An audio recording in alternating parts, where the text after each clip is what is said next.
कितना जाएगा? देखिए, बात यह है,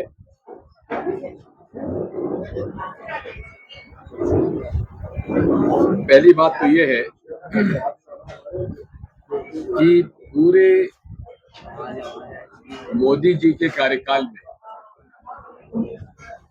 जिस तरह से देश के हितों को बेचा जा रहा है, ये एक हमारे लिए एक चिंता का विषय है।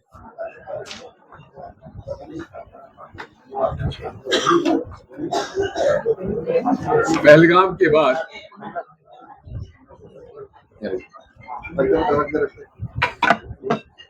के बाद हिंदुस्तान पाकिस्तान की लड़ाई हुई।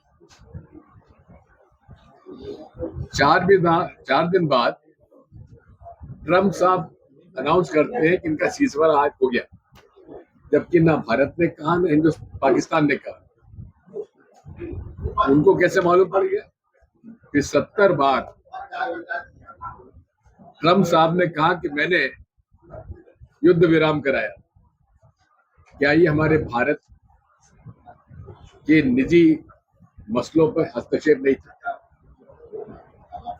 फिर हुआ ये ट्रेड डील कि अमेरिका का मक्का, कपास, सोयाबीन यहां आयात किया जाएगा और 3 गुना ज्यादा अमेरिका का ट्रेड यहां बढ़ेगा। अगर सारा वहां से कृषि उपज आ रहा है तो क्या भारत के कृषि उपज पर के भाव पर फर्क नहीं पड़ेगा? सस्ता हो जाएगा। अगर तुलना करें तो सामान्य तौर पर एक किसान को वहां 60 लाख से लगभग 1.5 करोड़ तक अनुदान केंद्र सरकार देती है अमेरिका में। यहाँ केंद्र सरकार केवल 6,000 रुपए देती है। ऐसी परिस्थितियों में हमने ये ट्रेड डील के माध्यम से रास्ता खोल दिया है, तो उसमें दूध, मक्खन, चीज ये वहां से आने लगेगी, तो अमूल पर भी प्रभाव पड़ेगा।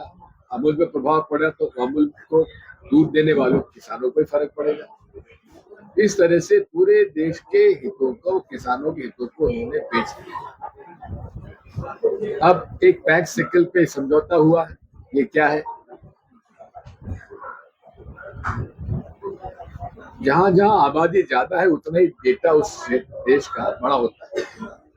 सबसे ज्यादा बड़ा डेटा बैंक हमारा है, चाइना का है,